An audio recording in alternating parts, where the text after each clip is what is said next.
Duchess, Glass Eyes Never Blink, by M. R. Ray.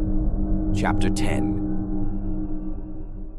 Willy woke with a violent start, gasping as if he'd been underwater. The recliner protested under him, his shirt clinging damp against his back in the stale, unmoving air. Nearby, the lamp glowed, throwing a subtle pool of light across the carpet. He sat still, listening. The house was quiet. He wiped his face with the heel of his palm and forced his breathing to slow. His hands were clean, no soot, no smell of gasoline, no smoke. He looked up at the mantel. It was empty. The absence weighed heavier than relief. He lingered, eyes fixed on the empty spot where the cat once sat. A fragile sense of safety crept in. Maybe it was over. Then he heard it. A sound drifted from the hall, faint, uneven. Not quite a voice. A murmur, cloth shifting. A hushed, intimate rhythm that had no place in sleep. Willy stood. Though his legs seemed disconnected and unreliable, they carried him into the hallway. The bedroom door sat ajar, light spilling out across the floor. He stalled at the threshold, bracing one hand against the wall before pushing the door open. Wanda was sitting on the bed. She rested, sitting cross-legged near the headboard, naked, her hair loose around her shoulders. In her arms, she cradled the cat, holding it the way one might hold a child.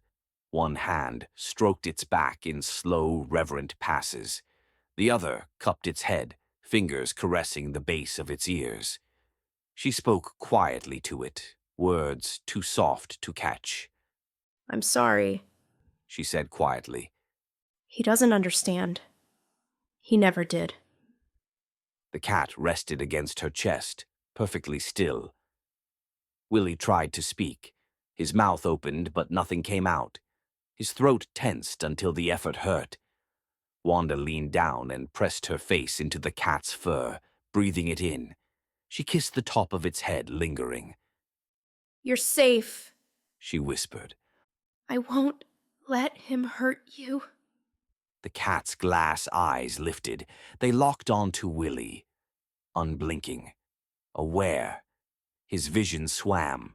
He squeezed his eyes shut and shook his head once, hard, as if that might scatter the image. No, no. When he opened them again, the bed was the same. Wanda was the same, but the cat was gone. In its place was the tall stranger from the party. His hands gripped Wanda's hips. Her arms clung around his neck. Their bodies crashed together, mouths devouring with frantic hunger. Wanda clung to him fiercely, fingers gouging his shoulders as if terrified he might dissolve. The stranger's eyes lifted. He looked straight at Willy. Wanda didn't break the kiss. She didn't acknowledge Willy at all. The room lurched. Willy staggered back a step, the edges of the doorway blurring. His ears filled with sound, laughter, breath, movement. Too much, all at once. His legs faltered. He tried to shout, tried to run. The floor gave way beneath him, and suddenly everything transformed. Soundless, unreal. Willy woke, choking on air, the remains of his dream fading. No lamp, no laughter, no perfume, no cat. Just the dry humming of the refrigerator. Willy jerked upright in the recliner, making the chair groan. His jacket was still on, stiff with dried sweat, the fabric taut across his shoulders. His tie hung loose and askew at his chest. The suit from the night before was rumpled and heavy, clinging with the faint, acrid stink of smoke. He ran a hand across his face, then stopped. His fingers were grimy, black smudges ground into the creases of his skin. He lifted them to his nose. Gasoline, burnt wood. His heart was thumping, but steady. He waited for the dream to bleed back in, but nothing came. He pushed himself out of the recliner and crossed the living room, the smell following him. He stared at the mantel. It was empty. He was relieved. The rest of the morning passed swiftly as he prepared to collect Wanda at the hospital. He slipped on a plain t-shirt and jeans. He grabbed toast and coffee and left. He drove to the hospital on autopilot. The radio played a song he used to like. He let it play, the lyrics winding through the cabin, while he rehearsed what to say to Wanda. Nothing sounded right. Wanda perched on the bed, already in black leggings and a faded hoodie. Her hair was pulled back, complexion wan and slack.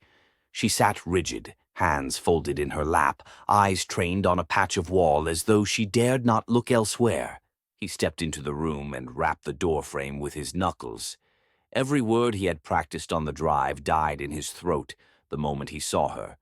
What came out instead was a flat, "Hey there." He tried to smile. She didn't turn. A nurse entered, file in hand. She smiled at Willy and rattled off the routine about meds, rest, and follow-ups. Wanda nodded at each, but her eyes never left the wall. Willy picked up her bag from the floor. It was heavier than he expected. He slung it over his shoulder, then offered a hand to Wanda. She ignored it, pushing herself up with her own strength. They walked the hallway in silence. The nurse called after them, "Take care," but neither replied. Willy led the way to the elevator, punching the button harder than necessary. The ride down was slow. He watched the numbers tick past. Later, in the parking lot, they arrived at his car. He opened the passenger door for Wanda. She slid in, folding her arms across her stomach. He closed it, then rounded to the driver's side. They drove home in silence, Willy glancing at Wanda while she traced circles on her knee.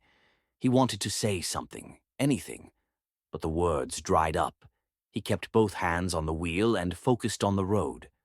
When they reached the house, he parked in the driveway. He waited for Wanda to move, but she sat there, eyes fixed on the front door. Willy got out and went to her side. He opened the door, then stood back as she climbed out. She walked ahead of him, up the path, to the porch. He shouldered her bag and hurried to catch up to her. As he unlocked the front door, the keys bit his palm. He pushed the door open, stepping inside first. The house was quiet, heavy with the soft whiff of char and detergent.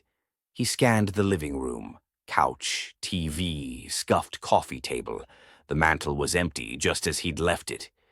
He walked down the hallway towards the bedroom and set her things on the bed. Wanda drifted in behind him. She didn't pause, didn't look around. She went to the bed and lay down with her back turned to Willy.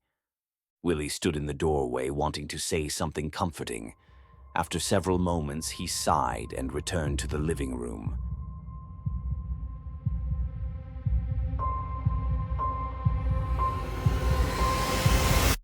The cat sat on the mantel. He stopped breathing. The glass eyes pinned him, patient, unblinking, as though last night never happened. The keys fell from his hand and clattered on the floor. He took a step closer, unable to stop himself. The cat was perfect, untouched by fire. The fur was smooth, the whiskers sharp, the mouth carved into a wry grin. Willy blinked, unbelieving. The cat's head tilted just a fraction, as if amused. Willy's knees collapsed.